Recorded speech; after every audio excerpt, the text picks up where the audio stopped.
What's up, baby? This is Deontay the Bronze Rumble Wilder. Make sure you tap into Black Authentic Truth for your latest news. It's great information, baby. Bomb Squad! Hey, man, let me tell you something, man. There's a lot of history. You know, every month they do Black History. They got Juneteenth. But there's nothing like Black Authentic Truth than what you get in the ICBK. You want to make sure you subscribe to Black Authentic Truth. The reason why is because we actually give you the truth that correlates with historical information and it incorporates with the Bible as well. You want to know why they don't have an answer for our condition in slavery? Because they don't bring the Bible. Black Authentic Truth marries Black history with the Bible, gives you the correct information. Make sure you subscribe to Black Authentic Truth for the proper information. Shalom. Tariq Nasheed right here in Los Angeles, making it do what it do, man. Y'all check out Black Authentic Truth. Get some real good games on YouTube. Black Authentic Truth, man. Check it out, man. Real good information. Man, you know what's going on. It's your boy Geechee Gotti. I'm rocking with Black Authentic Truth. You want to learn something? Tune in, man. Get your knowledge up. Get your history up, man. Know about something, man. You know what time it is, man. Geechee Gotti, Black Authentic Truth, man. Like and subscribe. Black man, I have an obligation to my race of people, not to no other race or no other nationality, just to black people. And you have always hated us. We have loved you consistently for 400 years. We prayed to that white Jesus, and we saluted your flag, and we died in your militaries, and you beat us like dogs.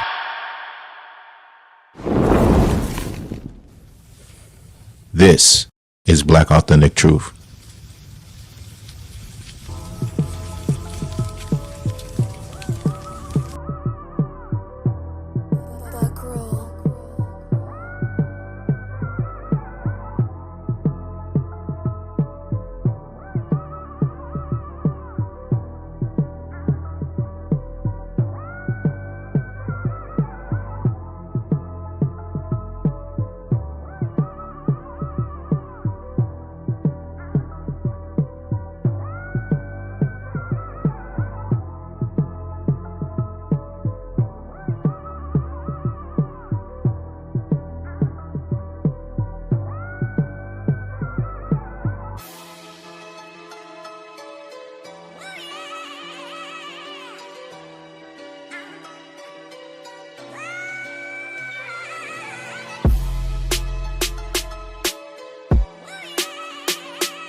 What's good with y'all? What's good? What's good, man?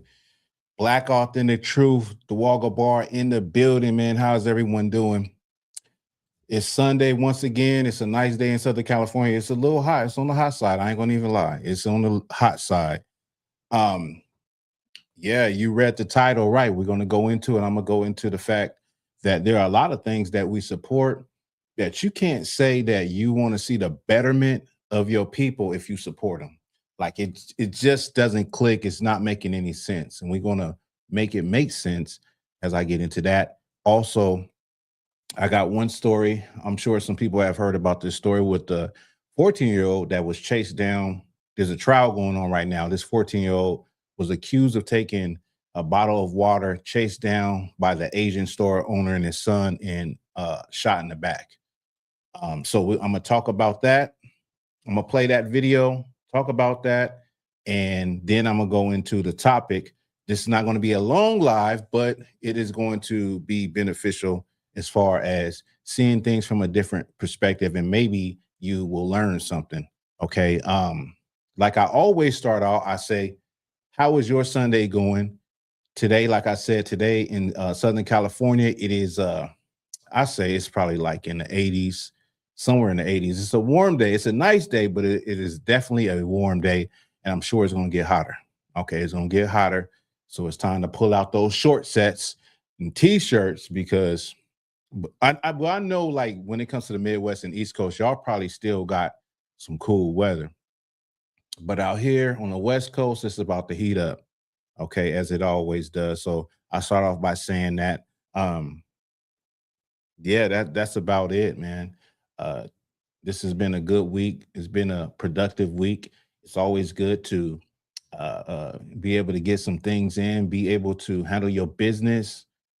This morning, I worked out with the kids, worked out with my family, my rib, and the kids and stuff. That was nice. Hey, I might see something in the future. Black Authentic Athletics, Black Authentic Sports. Hey, I don't know. Maybe some content could be coming your way. I don't know. But that was nice. That was different. Because typically I just work out on my own.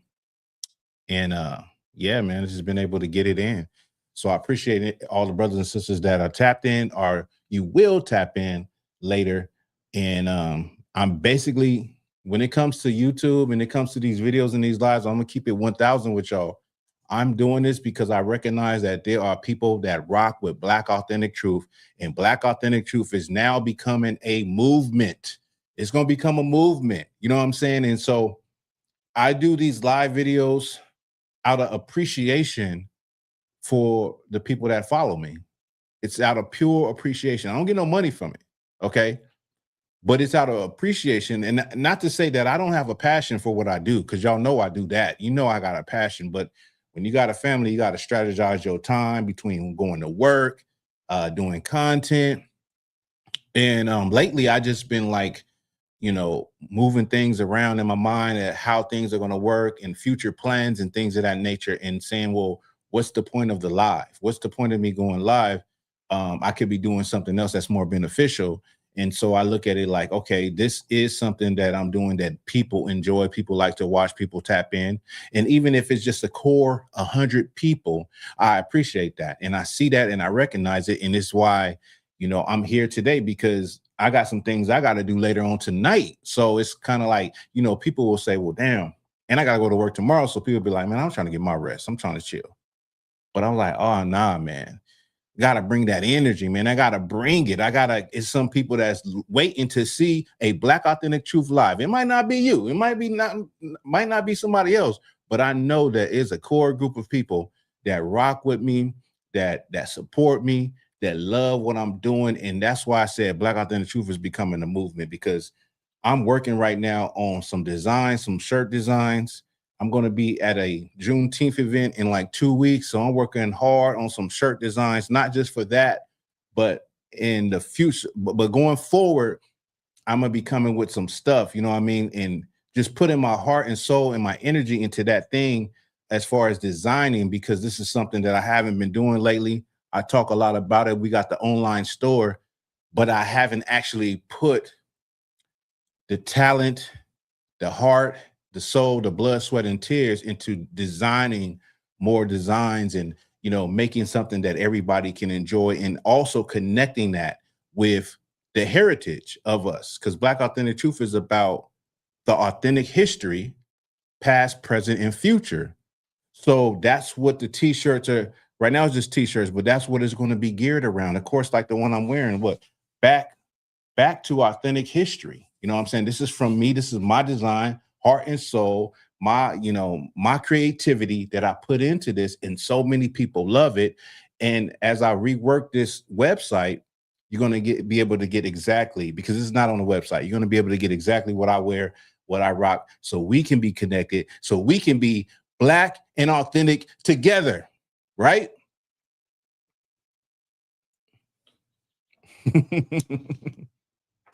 We can be authentic together, you know what I'm saying? And so that's why I do the lives, and I'm starting to see it probably sound weird, and it sounds like, you probably ask yourself why I ain't seen that before, but I see a different vision, and it comes from being with around different people and networking and talking to people that are in industries that you are not in fashion industry, in e-commerce and things of that nature. And what it does is it motivates you to see your own vision, because we all have a vision, we all have a dream, we all have goals, and we all are doing something. I have something that we want to do, that it just takes that little bit of thing to push you even further. Maybe you've done some things, maybe you've tried some things and you had some success, but then you stop. And so I'm just encouraging you as another Black person to do that thing, keep pushing. And if you're passionate about it, just keep doing it. Just keep doing it, keep working it, keep innovating, keep creating, because it just don't stop. We know it don't stop. Life don't stop. I mean, even when somebody passes away, life don't stop. You know what I mean? And you got to still get up and go to work. Things keep moving. So in that respect, we just got to grind. Like my boy Darius Harris says, he says, let me see who's up in here. Oh, hey, what's good with you? I see Kyle Miles in here, Sister Kapa's in here, Shikata's in here. Hey, shout out to y'all. Shout out to y'all. Thank y'all for being here. Kapa said, right. Others can give a different perspective and add insight on what it is you're trying to do.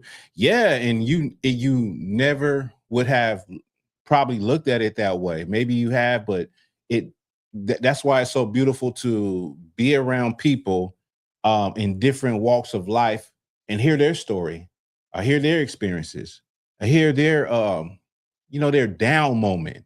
A lot of times the down moment is what motivates you, because you hear a person when they was at their lowest, and then they explain of how they just kept pushing and they kept doing this and trying that. And then they got to that level of success. And it's like, wow, okay, now I can compare that and say, well, all of the things that I have went through, all of the things that some of the things I may be going through currently, it's not that big. There is light at the end of the tunnel, so to speak. And so I totally agree with that. And I was going to refer to my brother Darius Deactive Harris, never stop grinding. And he has a boxing gym, and his whole motto it's called never stop grinding, just never stop. And he's accomplished so many things, coming from second generation, and the generation before him. Like we all come from that world where father was in prison, uncle's in prison, nobody never graduated, and we know that story. But that just goes to show that we all can do it. We all can realize the things that we want to do, and it doesn't even matter your age, okay? Because you can get caught up in age. I know I've gotten caught up in age. Like, man, I should have did that 10 years ago. I should have did that 15 years ago. Right now I don't have a passion or a plan to actually go to school, go to college, go back to college. But I have thought, like, okay, I could be a professor. I've thought that before. I'm like, I can literally be a professor. And I compare myself to people in the academic world and academia, and I say, well, I know things that he doesn't know. I'm smarter than, not smarter, but I have so much information, and I've acquired all of this information, without a degree, without going to school. And I say, well, I can be that. I can be a professor. I can sit down with academics and, people that, talk about statistics and history and stuff like that. I actually can do that. And I said, well, it's been too long, man. It's been too long. But nah, it ain't never too late. It ain't never too late. Whatever it is, don't let that thing come in your mind, that self-doubt and that demon that tells you that you can't do something. You can do it. You can do that thing. All right. So without further ado, I'm gonna get into this story. Now, this story I just got wind to like yesterday about the 14-year-old brother, I believe his name is Cyrus, that was chased down by an Asian store owner. He was accused of stealing a bottle of water. It's like an Asian family that's running the store, and he's accused of stealing a bottle of water. And he has his hands in his hoodie. He says he don't got nothing. Apparently, he picked up 4 bottles of water and put them down, but he never took anything. It came out in the trial. It's coming out in the trial. But anyway, he left the store, hit a corner. The father and son come out chasing him, and he starts running. And how the story goes, I guess something happened where he was shot in the back. So he was shot in the back running. It sounds very familiar, like what happens in police pursuits. So I'm going to screen share this video, and then we're going to talk about it, and then I'll get to my topic. Okay, like I said, it's not going to be a really long live, but we're going to get it in. All right.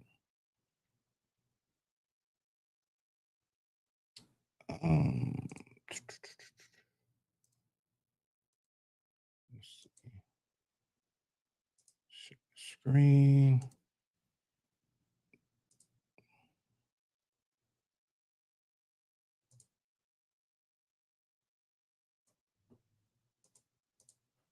Let me make this a little bigger. Don, thanks. 3 years to the day that 14-year-old Cyrus Carmack Belton was shot and killed. Jurors in the... Now, this is the thing also. So this happened 3 years ago. This happened in 2023. Now, think about the atmosphere then. And what you'll see, what you start to notice a lot of times is stories that are high profile or that could inflame the public, they don't hit the news. We're here at 3 years later, and they're talking about this story now that it's going to trial. It's not major headlines. So what in their mind, what they tend to do is when there is a story that could, so to speak, inflame the Black community and cause an uprising, they keep it quiet. What people don't actually realize is that there are hundreds of stories happening every day. You know, police shootouts, murders, children being molested, pedophiles getting caught, and they decide not to release these, or at least they decide not to put these stories on mainstream media. Okay. And in a way, it's because, let me just get into this real quick. The powers that be, the people that run media, the people that run television programming, they understand the power of the media. And the media is TV, and the media is the news outlet. They understand how these stories and people hearing about it could sway people emotionally. And so we always be talking about like, hey, like 1 minute it's this story, then the next minute it's this story, or then sometimes it seems like there's a theme of stories coming out in a particular week or month where, okay, a theme of stories where it's Mexican people committing crimes, a theme where there's Black males committing crimes, and it's like almost over and over again. It's a theme, and it's like social engineering, how they allow certain stories to be told and certain stories not to be told, or they say, well, we'll talk about this later when this story goes to court, because right now, how the public is feeling right now with George Floyd and with this, if we release this story right now, or Ahmaud Arbery, what year was Ahmaud Arbery? Let me just see. Because maybe I can bring it home. Let's see. Well, this happened in okay, he happened in 2020. Okay, that happened in 2020. But the point is that if they see, okay, we just had this issue with this cop killing this Black person, we had this issue with this Asian. If we allow this story to come out now, like it's just going to inflame people more. Let's wait. Let's sit on this story. Don't report on it. Report on it when it goes to trial. And this is a good example. This story right here with this young Black male, 14-year-old. And I'm gonna get back to it. Let me see where we at right here.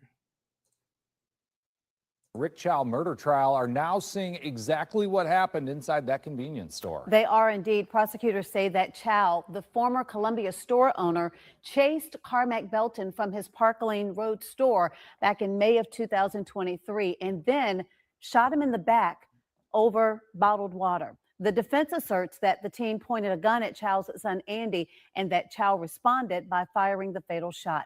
Our Nick Neville has been following this case from the very beginning and joins us live after spending the entire day in the courtroom listening to testimony. Nick, tell us more about what the jurors saw on that surveillance footage.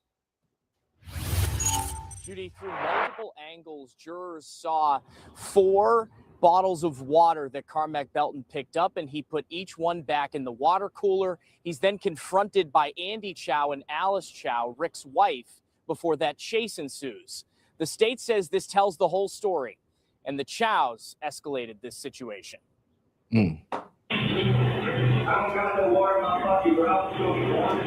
Cyrus Carmack Belton was 14 years old when he walked into a Columbia convenience store owned by Rick Chow for the last time. Jurors seeing that moment on camera in court as Chow is on trial for the teen's murder. During an exchange in the store, Carmack Belton's hands stay in his hoodie pockets as the Chows watch. Earlier, the state called several witnesses to the ensuing foot chase, including Devontae Bryan, who testified he didn't see anything in Carmack Belton's hands at the time of the shooting. Then he gets up, and as he's, like I said, he getting up, but he's moving so fast, he's stumbling. Okay. So he, after the last stumble, it's like he's trying to get completely stand upright. So he maybe took a step or two after that, then that's when the shot went off. A key element of Chow's defense is that Carmack Belton pointed a gun at Andy Chow. On cross-examination of Bryant, Chow's lawyer is trying to poke holes in his testimony, honing in on inconsistent statements to law enforcement. Today, you're saying that's different, correct? Yeah.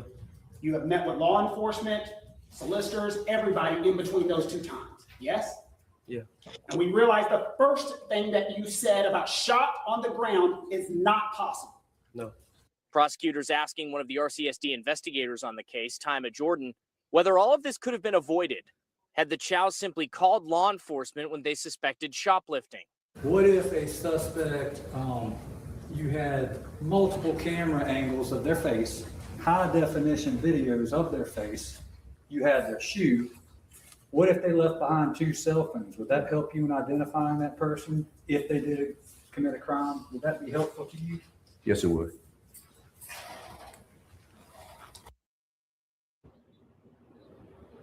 The state does not dispute that Carmack Belton had a 9mm pistol on him on the night of that shooting, but says that he had no intentions of using it.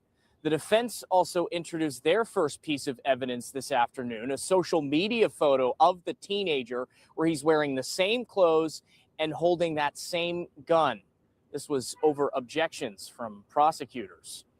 Testimony will continue tomorrow morning. For now, reporting in Columbia. So y'all seen the video, and there's one particular clip where it reminds me of the thing how we grew up, right? You have the Asian mother standing there confronting him, and y'all remember that thing where you walk into an Asian store and they literally follow you around. Even to this day, it's not nothing new. I remember, being in a beauty supply. I went in there to get me some edge control so I get braided up, right? And I remember the guy trying to literally follow me around, and gets to the point where when I'm looking at him, he's like, can he help me? Can he help me find something? And really, he's just following me around thinking that I'm in there to steal something. So this is nothing, new to us, where you go into an Asian establishment and they're literally following you around. They're following you around and they're suspecting you. Well, he picked up some bottled waters, and I mean, it's not a crime to pick up things in a store and put them down. How many times have we went into the store, you went into the store, and you literally don't even know what the hell you want? You're standing there, you're looking at chips, and you want something. You most of the time you're just greedy, right? You just greedy, but you're standing there looking at chips. You put those down. You're looking at this, you put this down. You're looking at different drinks, bottled water, sports drinks. What flavor is this? You read a little bit on it. You put this down. He picked up 4 different bottles of water, put him down. And the video shows he never took any water. He didn't take anything. Okay. And so this is just a cold-blooded accusation to say like, oh, he stole something or thinking he stole something. But this is very typical in the Black community when dealing with Asian store owners. Y'all remember the sister in LA, the sister that was accused of stealing, I think it might have been orange juice. If somebody can recall that story with the Black young sister that was shot and killed by the woman, by the store clerk, that was a woman. And she shot her when she was walking out of the store. This is not nothing new in the Black community where we are. And I'm not saying that some people don't steal. Don't get me wrong. I'm not saying people don't steal, but it is like a overreach in how they behave. And really that goes back to, the fact that they are in Black communities and Black people don't see anything wrong with giving their money to people that feed off your community but would never hire you. And so they have a comfortability in the Black community where, y'all remember those a few years ago, it was this thing with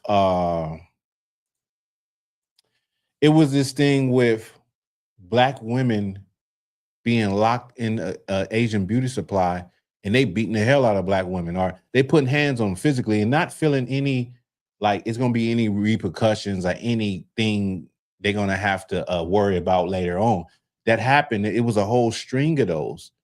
And so they feel a certain type of way, and they don't even think like, okay, we follow these people in the store so much, maybe following somebody that is a perfect citizen and a person that wouldn't steal, maybe it might deter them from ever coming back and patronizing my business. They don't think like that. They don't think like you following all these Black people, they're not going to want to mess with you anymore. They're not going to even spend money in your store anymore because they look at it like they got to come to my liquor store. They got to come to my convenience store. They got to come to my gas station, and they don't even consider that, right? But then the father and son chases his brother out, and the truth really ain't came out yet, but all they know from the autopsy is that this 14-year-old brother was shot in the back, which we know is called murder. Like a person is not a threat. You've seen it on video. He took off running, but a person is not a threat if they're running away from you and their back is towards you. You can never sit there and say, I feared for my life. That was a threat. Why am I saying this? Because we hear this all the time with police officers. We hear it all the time where they say they had to make a split second decision. And it was either me or him. I feared for my life. It was a split-second decision while somebody is running away from you. Like even as a child, I mean, even if you have a younger mind state, anybody understands if somebody is afraid of you or they're trying to elude you and get away from you, they're not a threat.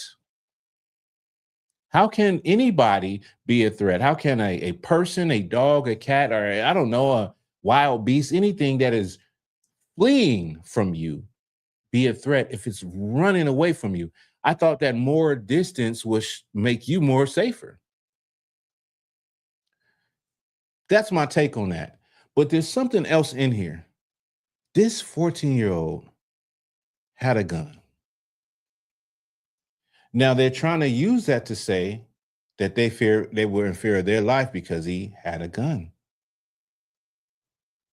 Now it hasn't come out like that's what the defense is trying to say, but there's no way to actually prove that without the video, right?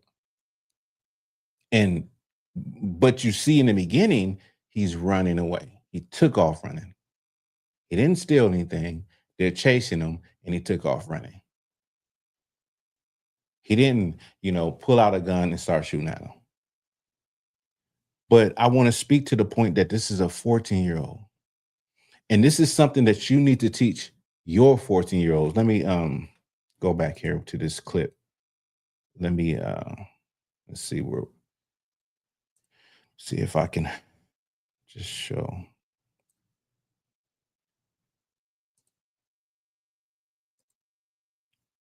This is a 14-year-old.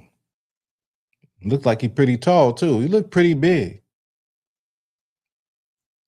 He had a 9mm pistol in his possession. This is my question to y'all.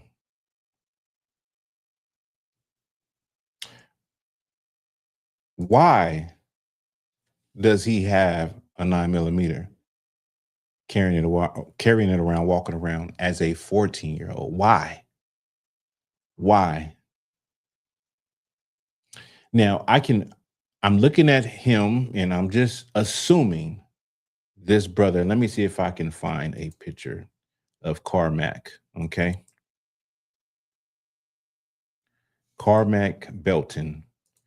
Let's see if I can find a bit. Okay, here's his mother, him and his mother. Okay, let me see.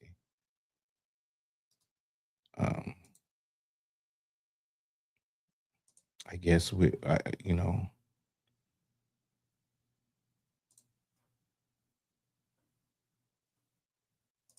Oh, let's see. I'm gonna pull this picture up of him and his mother.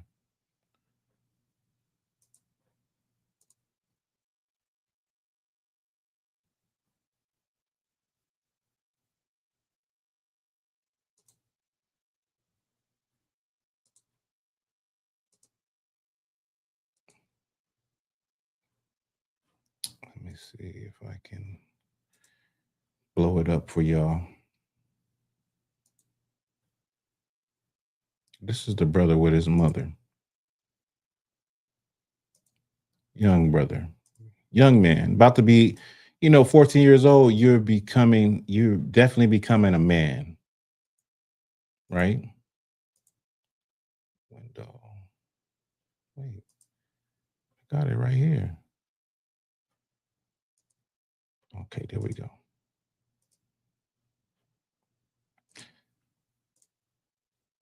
So at 14 years old, this is him with his mother. So he's becoming a man. Okay. And I'm going to assume that he didn't have a father that was in the house. Not saying his father wasn't, he didn't know his father or talk to his father. I'm just saying he didn't have a father in the house. We're not going to get into the discussion of whether or not what would have been beneficial, because we know damn well that a two-parent household doesn't produce a 14-year-old walking around with a 9mm in his pocket. Okay, so we're not going to get into that. But this is the question you got to ask. Why did he have a gun at 14 years old walking around? I got a 14-year-old. And we've been to the gun range. But walking around with a gun, what good could possibly come out of that? And what instruction, discipline, and structure did he really have if he's walking around as a 14-year-old with a gun? Like,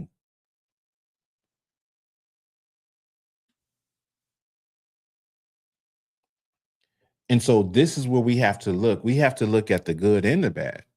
He should not be in the grave right now. That Asian store owner, him and his son, they're guilty. He shouldn't be in the grave right now. Like it said on the report, what they should have did if they suspected something was called the police, right? But now we have this issue once the police get there, or even if he's going to try to stick around, even if he's willing to even be detained because he knows he has a gun before the police get there. So we got two issues in this story. And this is being real and transparent. You see? Because the fact is that everybody is against us. And if they can take your life and say it was this when it really wasn't, they'll do that. But on the flip side, How would it have went if they would have did the right thing and just called the police? What would have happened if he ran away from the police? Didn't point no gun, but now that you're dead, they find a gun on your body and they can easily say, we felt in fear of our life. They can easily take your life because they have done it and they still do it and they will do it.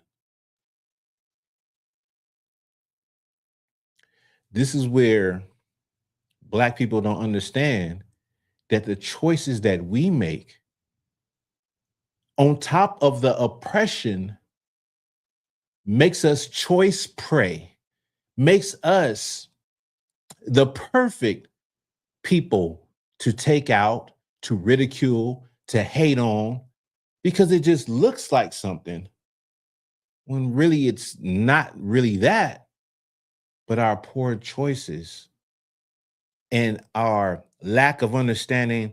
We need a coalition to raise a boy. Look at that boy's mother.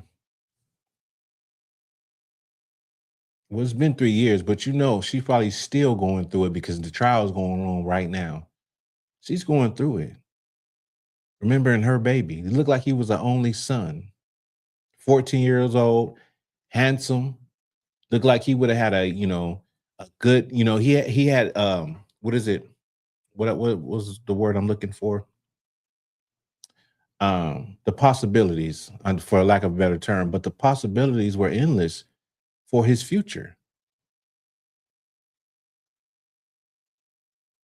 But why is this young, handsome brother walking around, 14 years old, with a 9mm? We're not even talking about how this Asian father and son chased him down and unalived him unjustly, murdered him. We're not talking about that. We're talking about now he has a gun on this person. So now what the defense is trying to say, I mean, we don't have any video. So, but what the defense is trying to say is that he pulled a gun on him. It's easy to do that. It's easy. Like back in the day, y'all don't know, they had something called a throwaway. And this is something I heard, but then someone that was actually in the SWAT, one of the generals in my school, said that is true. They will unalive you and the police will unalive you and have a throwaway pistol that they put on you and say he pulled a gun.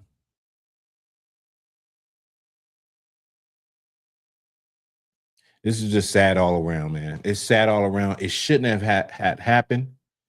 And as Black people, like, we do got everything up against us, but at the same time, if we were living righteously, at the same time, if we were going into unions and relationships righteously, we would have more whole families raising and steering our boys in the right direction, and our boys and our girls in the right direction, and to not make stupid choices,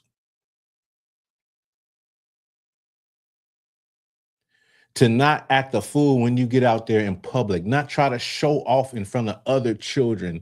You know what I mean? Like, respect authority. I never thought I would be saying something like that, but all of these things come together when you have an authority in your household. I think now it makes sense, right? When you have an authority in your household, because let's be real, when boys get about 13, 14, and it ain't just boys, but you think about the level now where a boy he's getting taller. He's towering over everybody in the house. You know, he big. He done grew some hair on his balls. He think he can't be told anything. Don't want to take out the trash. Don't want to do that. Like, he think that he grown. You need a man to counter that. Because if he go out in the world with that type of attitude and that type of rebelliousness, there are people waiting in the world that prey on our children, man. There are people in the world that's going to do something to our children, to your children. whether it's a store owner, a stranger in the street, or the police.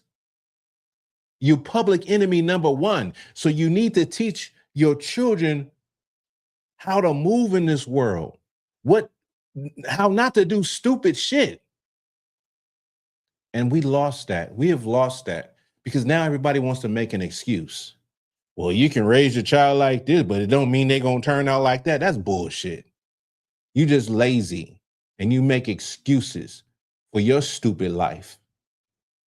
Now you set your children up by loving them and giving them everything and spoiling them, but never them having any structure to think that they can do anything without consequences. This is a sad deal. And this is not just about this story. When I'm talking now about how we raise our kids, this is just me talking. Like I said, these Asian people that killed this brother, they're guilty. They're guilty. And what we have to understand is we got to start giving ourselves, we got to recognize that we have a lot of power. We got to recognize that when it comes to these businesses that we patronize that's in the Black community, whether it's an Arab business, a Chinese business, whatever the business is, it's a foreigner, right? That you can take your money away from these people and these people will lose their marbles, but they can bank on you being there. They can lock you in the store, beat you down, put hands on you. When they bank on more Black women coming to that beauty supply, it don't even bother them. Can chase you down, accuse you of stealing, you ain't stolen nothing, and take your life, and they'll bank on more Black people coming there. Why? Because we're drug addicted. Why? Because we need a release, we need an escape. When we come in and buy blunts and buy alcohol and, buy this and buy that. Because we're destroyed people, man. And it's just sad. It's sad that people don't get it. They don't understand that. Don't understand that, right? And it all goes back to the history. It all goes back to slavery. It all goes back to the trauma that has passed down through generations with us. It can be easily identified and connected. Okay. So I'm gonna end on that story. Let that go. Okay. Now, this is the topic. We're gonna get into the topic. We'll get into that topic, right? It's gonna rub a lot of people, the wrong way, ruffle a lot of feathers, because that's what the Black Authentic Truth does. It ruffles feathers, but is it the truth? Take away how you personally feel about the messenger. Take away how you personally feel about what is being said. Take away all that and just analyze and say, is this the truth though?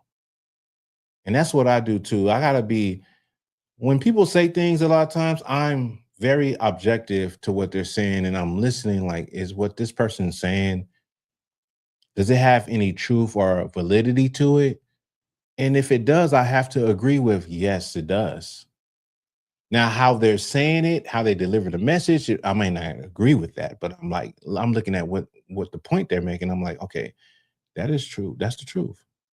So I ask people to give me that same leeway when we go over what I'm about to go over. Now, let me get this picture. Many of y'all know who this is. Okay. This brother's name is Consciously. Now, this is a post that I seen. It was probably a month or two ago, probably 2 months ago. I seen this post that he made. Now, he's posted up with his fist together in front of a window, and you see what's behind him.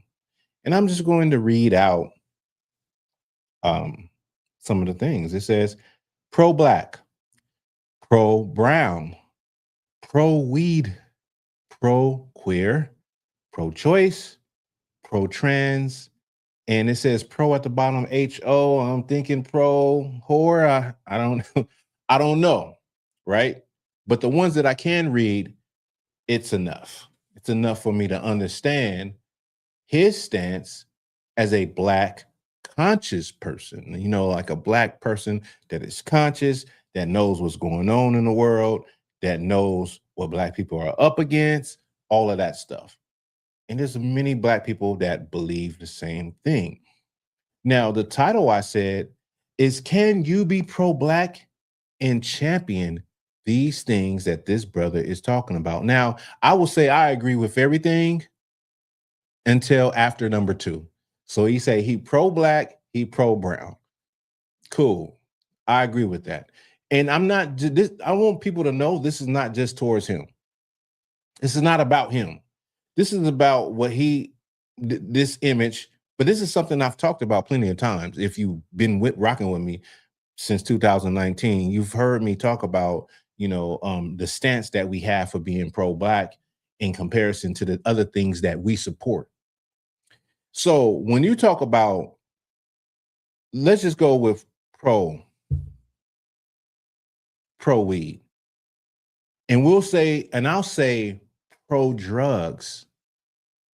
I'll say pro-drugs in general, not just weed, because drugs, but I guess weed is looked at as a recreational use drug, meaning you're having fun, you're chilling and blah, blah, blah, right? It's not considered a hard drug. So typically people use weed as the thing. But, as we was growing up, and many of y'all can attest, weed was considered a gateway drug, okay? And I've seen that with my own eyes. I've seen people that I once in the world, when I was smoking weed, smoking blunts, that they went on to harder things.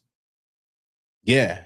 So that's when I was like, well, this is what I was told growing up, that weed is a gateway drug. It's a social drug that people try maybe in high school, maybe the first thing as a young adult, and then eventually you try other things. But it's the drug that opened the door to all of the other drugs. Another thing that I understood, me being somebody that sold weed, that smoked weed, is that weed was addictive, because I feel like I was addicted to it. And the characteristics that the characteristics that I experienced when I look at myself, you see it in people that smoke weed to this day, right? People are very irritable when they're not high. They can't go to sleep without getting high. They can't go around and be around a lot of people because of anxiety. They have to get high in order to go around a large group of people, like a family reunion or just being in a big function. They have to get high first. No appetite. You can't eat food until you get high. And when you do, you typically are eating stuff that is like what they call munchies and stuff like that. And so you have a poor diet because you get high. Just a lot of things that I saw with getting high that I was like, yeah, it's similar to like a person, any other drug. If you're doing all of these things, you might as well say that you're no different than a person that can't put down cigarettes, a person that can't put down crack, because you're suffering from these same kind of behaviors that you don't even see. Like a person from the outside can see it, but if they say that that's what it is to you, you probably would get angry and say, I ain't no damn, man, I'm not addicted. I can stop anytime. I said that a lot. Like I can stop anytime, but it didn't make me stop. Right. So can you be pro-black, or can you be, because a lot of people don't like that term. A lot of people will like, so I'll use something else. Like, can you be a person that wants to see your community be better and grow and evolve? Like you want to see your community benefit from life to really have life. Can you be a person that supports the use of drugs, any drug, and still be a person that is considered someone that loves their people, that wants to see the betterment of their people? Can you? Other words, can you be pro-black and support this stuff? I'm saying you cannot be pro-black. Okay? You can't do it. It just doesn't mix with the betterment of our people. Any drug. If you support the uses of any drug in your community, You cannot say that you want to see the betterment of your community. So how can I say that? How can Thawahgabar say that and I'm so serious when I'm saying this. How can I do that? Is because you just have to look at the history. Listen, read the shirt. Back to authentic history. Do your damn research and go back to authentic history. And when you look at that time period where they started to put drugs in the Black community, that's the answer to your question of why you can't be. That's the answer to your question. Drugs historically were put into the Black community to destroy them. So you can't turn around and say you want to see the betterment of your people and be for Black people that do drugs, Black people that sell drugs. You can't. It's like oil and water. It doesn't mix. I want you to think about how many brothers and sisters are in jail, prison, because of weed. How many brothers in jail and sisters in jail because of cocaine, because of heroin, because of fentanyl, because of methamphetamine, because of any drug you can think of? How many Black families were destroyed because of drug abuse, because of selling drugs, because of the indirect effects of the drug trade, murders and people addicted so much that they're choosing to buy drugs rather than put food on the table. Drugs did that. That's what drugs did to the Black community. So if you're claiming you're pro-Black, but also pro-drugs, nigga, you're not fooling anyone. You're only fooling yourself, and you're not a real one. You're a fake one. You're a phony. That's what you are. You're a phony. And that's not just that's to everyone. Now I use Conscious Lee in that picture, but that's to that nigga too. No disrespect to him, no disrespect, because no disrespect, but anybody that says that they're conscious, but are not conscious of the history of how drugs came in and just swept like a flood and destroyed our people. I mean, you can't be too sharp on that one. Like, drugs just really just hurt our people. From the least of the drugs to the hardest drugs. Somebody want to debate on that? We can do that. All right. Now, the other one is, I'm gonna just say it's a queer, but I'm gonna just use LGBTQ as a whole. Okay. I'm gonna use that, all of the alternative lifestyles as a whole. Can you be pro-Black and support that? No, you can't. This is the thing. What people don't consider is that if you are in a same-sex marriage, how did you get here? You got here with a woman loving a man, and a man, I was going to say, you got here with a man and a woman loving each other, right? I was going to say something cold, but I was like, nah, I ain't going to say that because it could possibly be some children listening to this. But a man and a woman came together in a union and created you. If you're going to live an alternative lifestyle, there is no more Black community after that.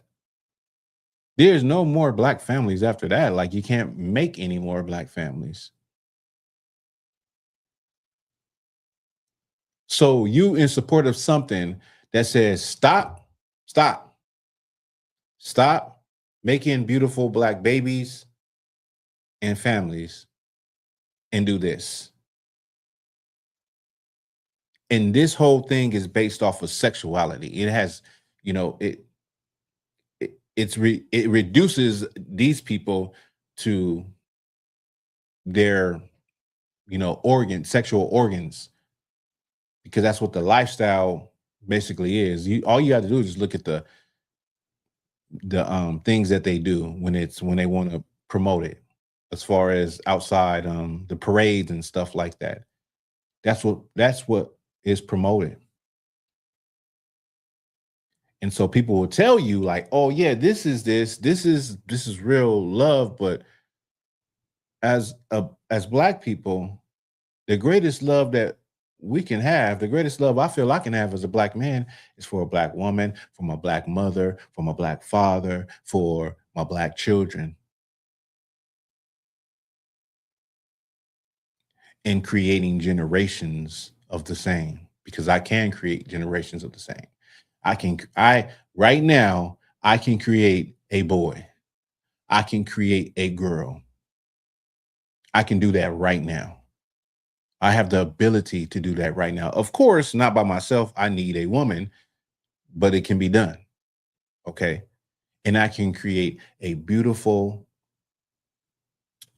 boy or girl that will become a beautiful woman one day, and a strong man that could protect his community, that could build a community. And life just goes on like that. It's just natural, y'all. I mean, like, come on, man.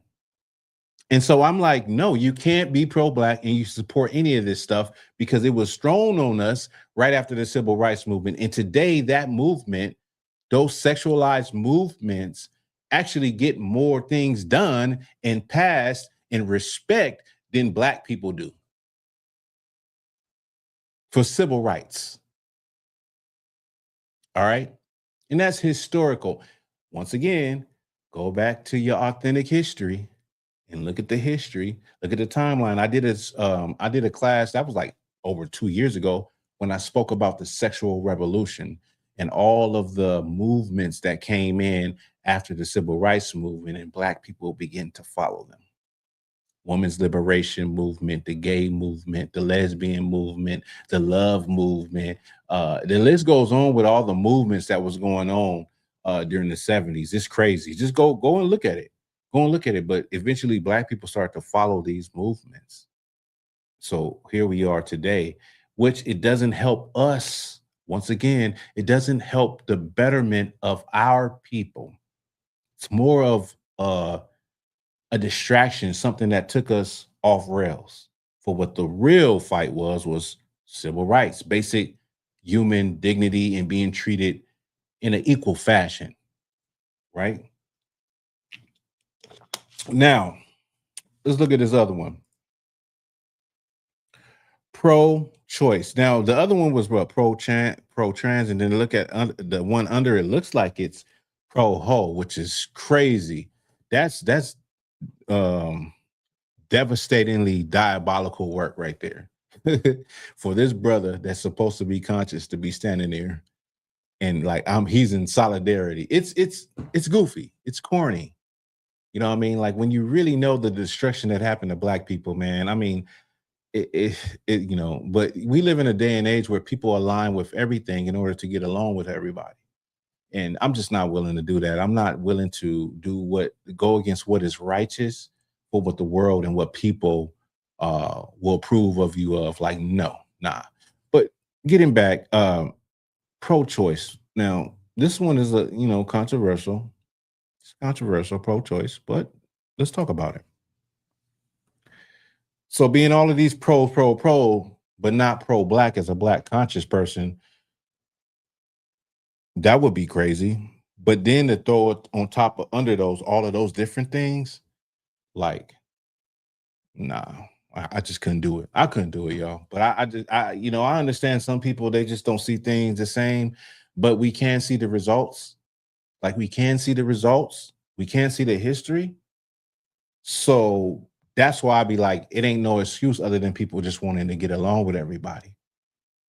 Just want to get along with everybody and want to be accepted by everybody.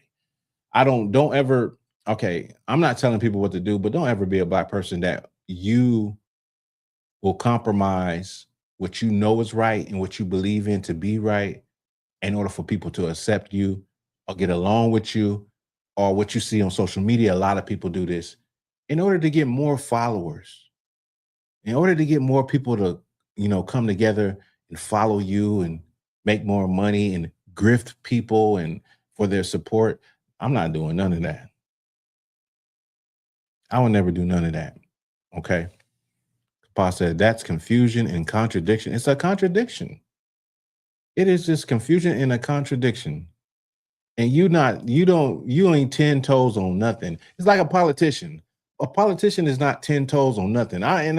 Democrat, Republican, it don't matter to me, but they're not 10 toes on nothing. They say, I'm gonna do this, I'm gonna do that, but I also agree with this and I agree with that. They say what they gotta say to please everybody. They will say what they gotta say to please everybody. They're not 10 toes on one thing. And then you look at them 2 years later, they probably done changed their view on something.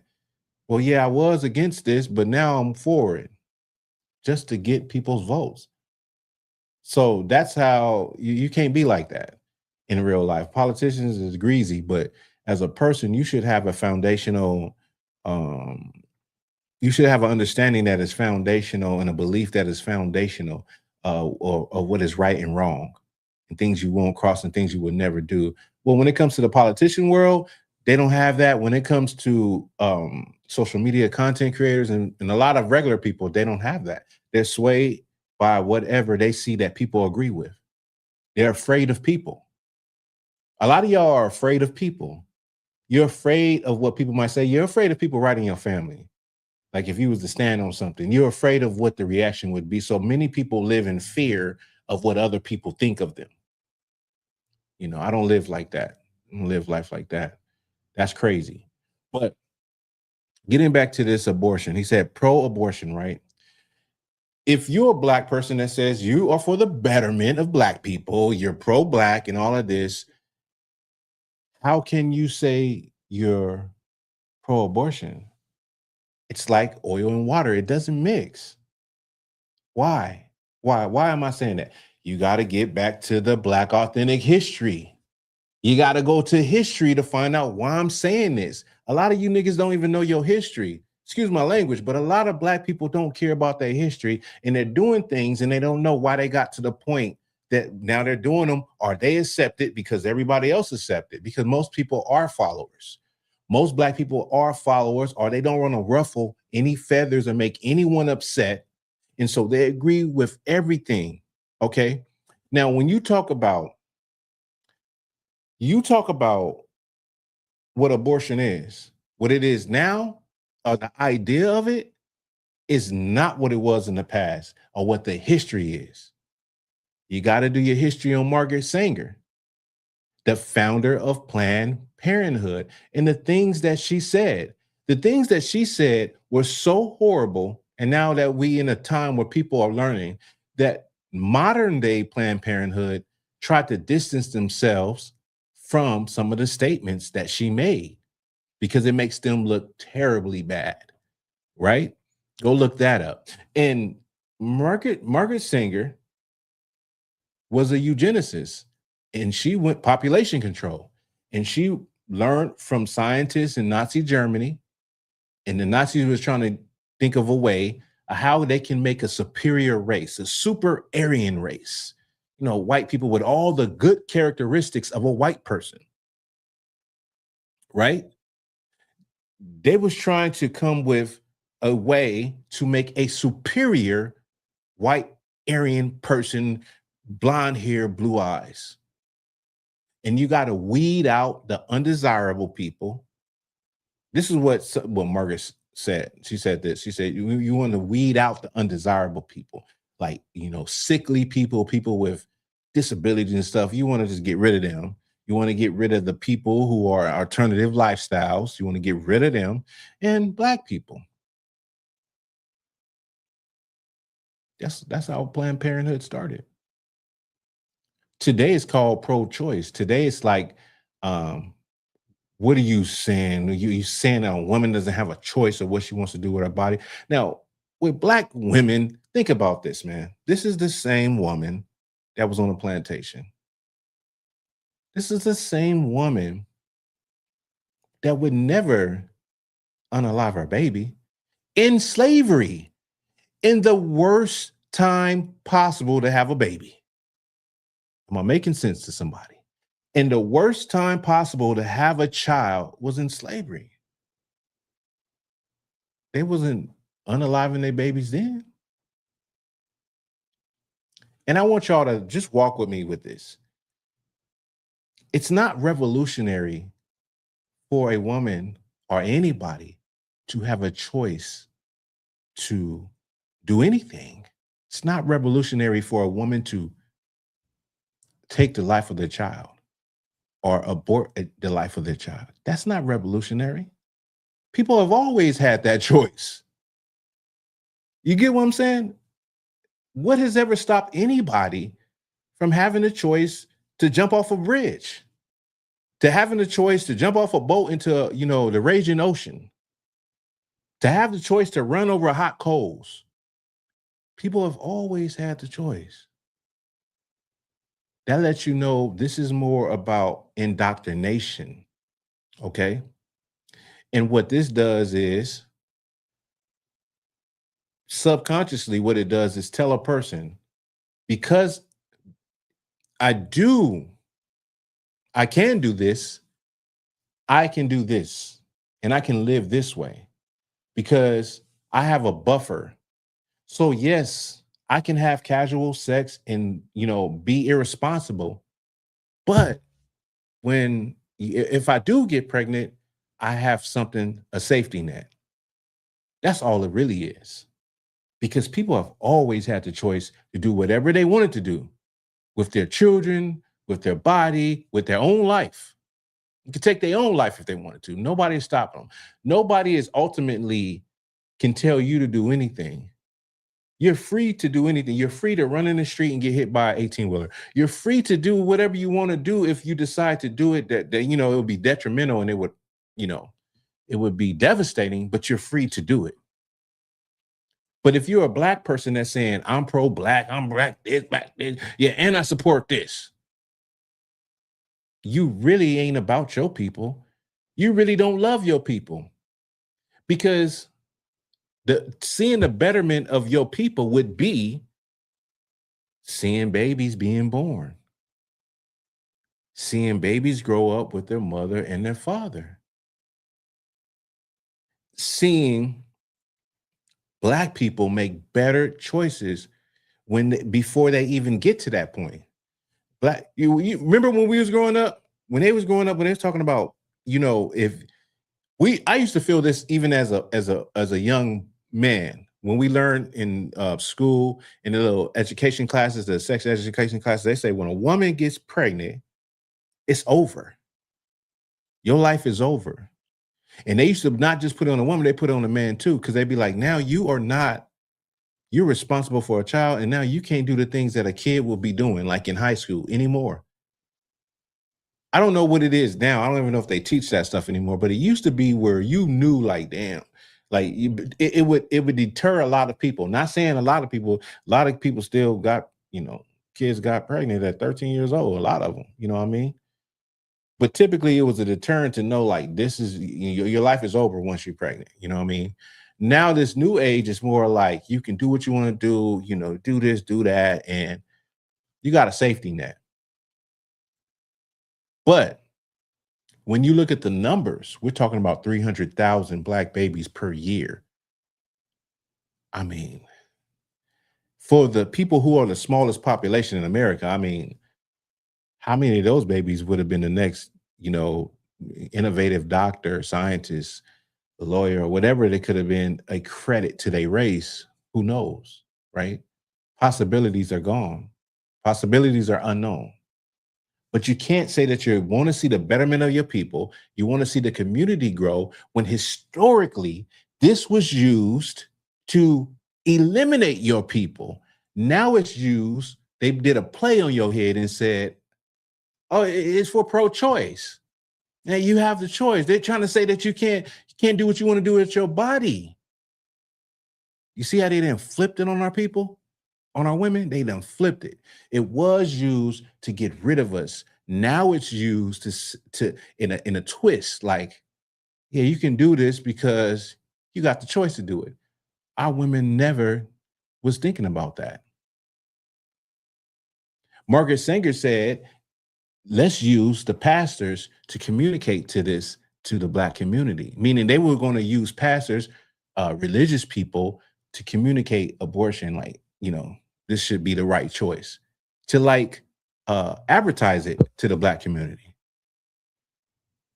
And so we're so gullible. We have followed every philosophy, like a lot of them I went through, the uses of drugs, alternative lifestyles, and abortion, when our people wasn't even on that type of time, but it didn't take long for us to get hooked on all of these ideologies.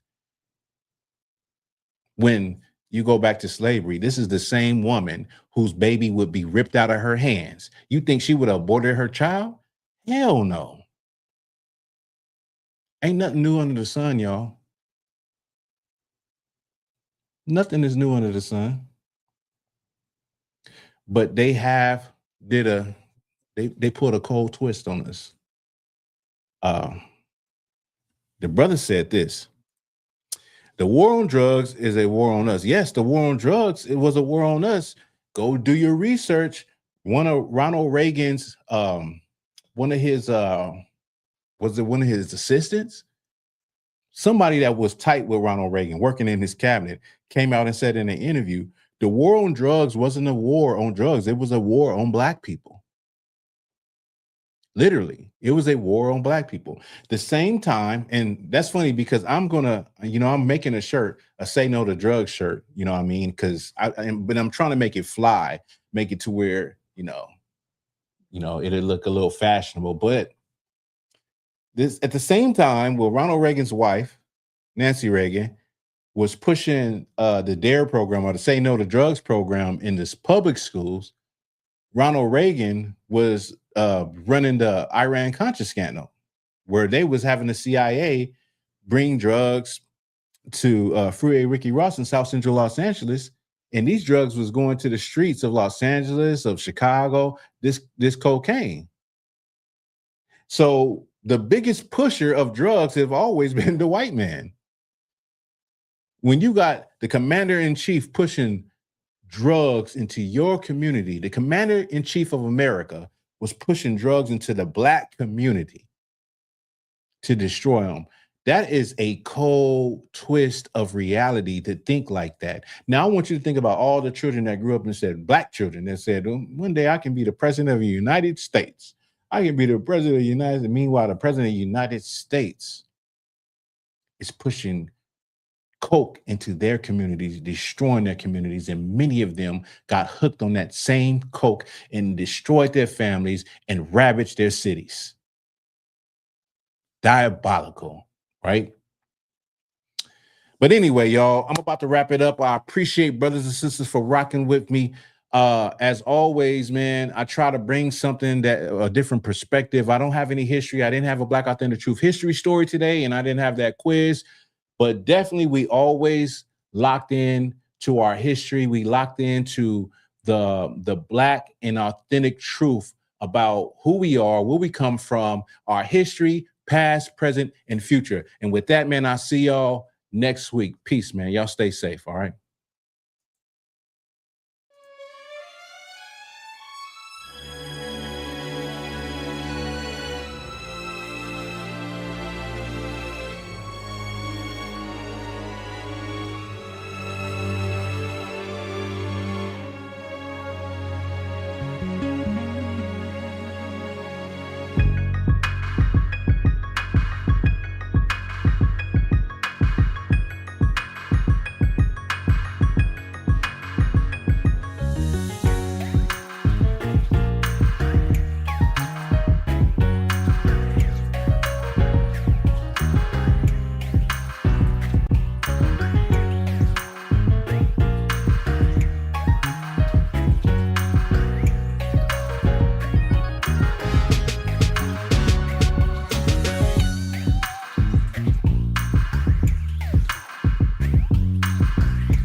This is Black Authentic Truth.